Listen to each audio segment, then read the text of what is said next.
During the 20th century, large sections of the US economy were driven by food-related industries. It was a time of plenty for all. Food scarcity was not an issue. However, since the collapse, America lost its capacity to feed itself. The food industry essentially was crippled and in many respects evolved into the fuel industry. It was no longer about producing palatable food to satiate one's culinary desires, but manufactured nourishment that kept you alive.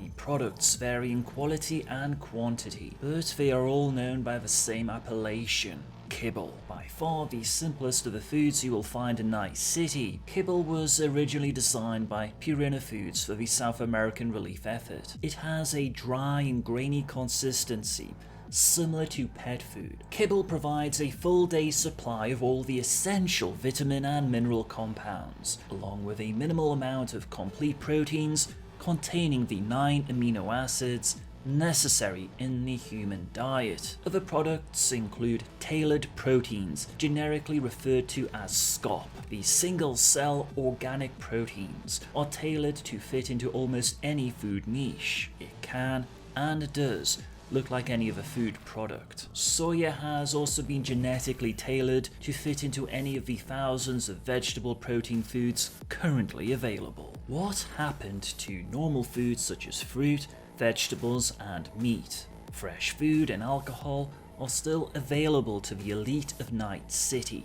Fresh food became scarce as virulent bioplagues and massive burials of the collapse ruined almost all the natural groundwater in the continental United States. Fresh foods that are produced and consumed by Americans are now usually grown in sealed hydroponic gardens to eliminate the chance of contamination. Most of the fresh food consumed is imported. Parts of Europe, Canada, and the old Soviet republics became the new breadbaskets of the world.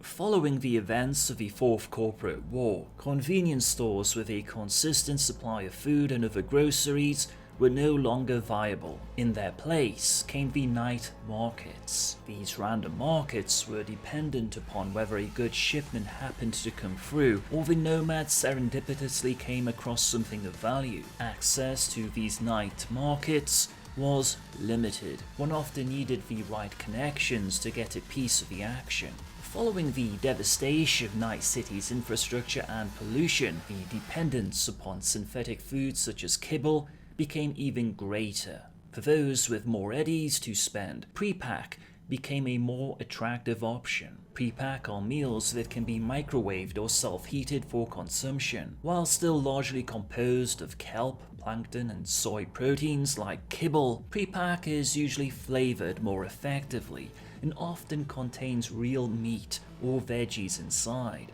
In case the thought of pre-packs makes your mouth water, in the wise words of Lieutenant Lenina Huxley from The Demolition Man, just don't ask where the meat comes from, Chumba. Just don't ask where the meat comes from. Huxley, what's that supposed to mean? Do you see any cows around here, Detective?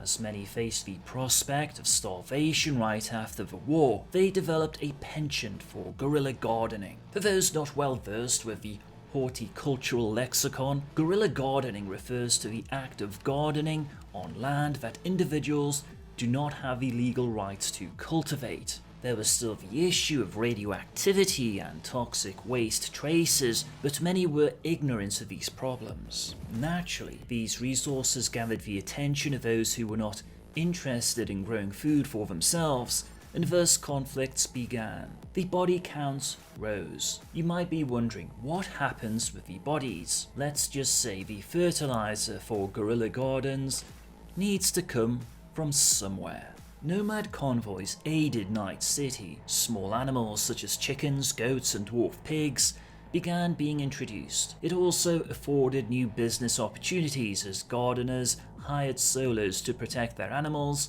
as they are considered a luxury delicacy. Such food was normally available to the power dealers of Night City. As for Night City, there were a few interesting food establishments that one might keep an eye out for. Guvera's is a Mexican restaurant owned and operated by ex-CIA agents. Unbeknownst to most, The two have also set up a weapons smuggling network which operates out of the back alley. So Sushi is the product of two lawyers who came up with the idea of marketing pre-packaged sushi in seaweed cartons to save unnecessary waste. This franchise became one of the most popular eating establishments in the corporate world. The Silver Dragon is a high-quality Chinese restaurant catering exclusively to the population of Little China. Any outsiders will be turned away with excuses like no more tables or just closing. If potential patrons bully themselves into the Silver Dragon, they will soon regret their presumption. What one eats in Night City is dependent upon one's social class. Mike Pondsmith aptly used the analogy of a coral reef to represent the diversity of life. Just like a coral reef, each area of Night City has its own type of native life form. Some are secretive and deadly, such as sharks. Others wrap themselves in camouflage to get the jump on their prey. Some, like hermit crabs, take their heavy armor and weapons wherever they go. The social hierarchy can be broadly demarcated into 7 classes. These are power dealers, corpse owners, movers, edgerunners, multiplexers, beavers, and street scum. Power dealers are the top of the food chain in Night City. Elusive and secretive, they represent the CEOs of the mega corporations or world-famous media personalities, and those that pull the strings behind international politics. As the social elite, they are always surrounded by an impressive entourage and security detail. These individuals live lives filled with unimaginable extravagance,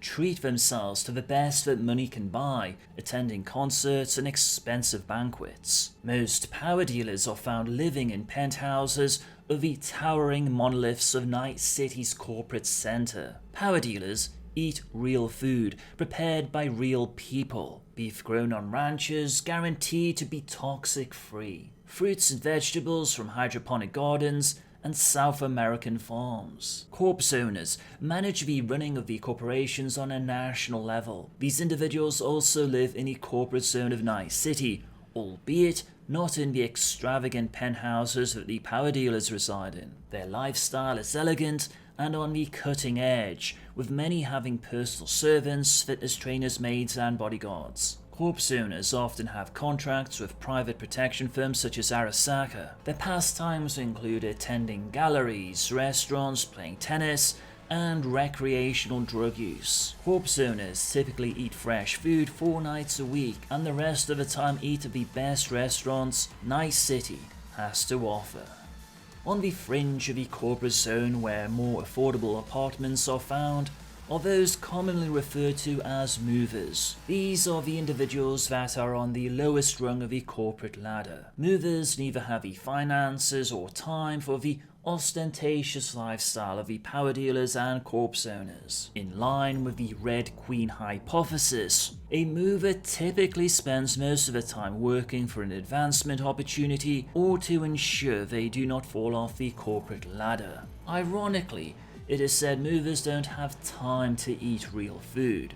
Edgerunners are the most heterogeneous group in Night City. Often the characteristic that defines them is their unorthodox lifestyles. Their occupations cover the full spectrum of activities: smuggling, assassination, netrunning, or more artistic endeavors such as musicians or entertainers. Capricious in nature, 1 month an Edgerunner can be enjoying the pleasures of organic food or erotic brain dances, while the next month it may be a diet of roasted rat kebabs. Multiplexers are miserable corporate slaves who spend their life in economic bondage. The name multiplexer is derived from mega shopping malls that the middle class reside in. Originally, these were heavily secured urban shopping malls, but over time underwent modification with the addition of office towers and residential apartments. Because of the high degree of security they afford to the inhabitants,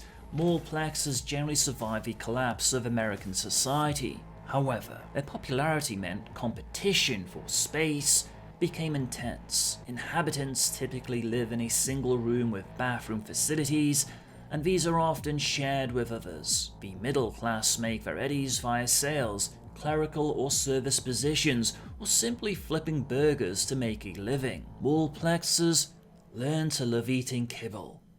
Lots and lots of kibble. Beavers, the monikers derived from the derogatory street slang, leave it to beaver. Beavers are another form of middle-class worker, although in contrast to the moleplexers, they live in corporate-owned and controlled housing developments on the outskirts of Night City's urban area. Life in a beaverville tends to be clean, quiet, and far more family-friendly than the moleplex. Usually the corporations provide beavers with food coupons, so they can avoid eating kibble for most of the time. Last and probably least are the street scum. Street scum are forced to live in the combat zone in decaying dilapidated tenements. The alternatives are coffins, cube-like structures, which are nothing more than sleeping modules for the homeless. The combat zone is where you will find the most notorious gangs, cultist authors, and other deviants. Typically, a street scum sustenance revolves around kibble and the epitome of fine cuisine, the infamous roasted rat. Bon appetit, Chumba.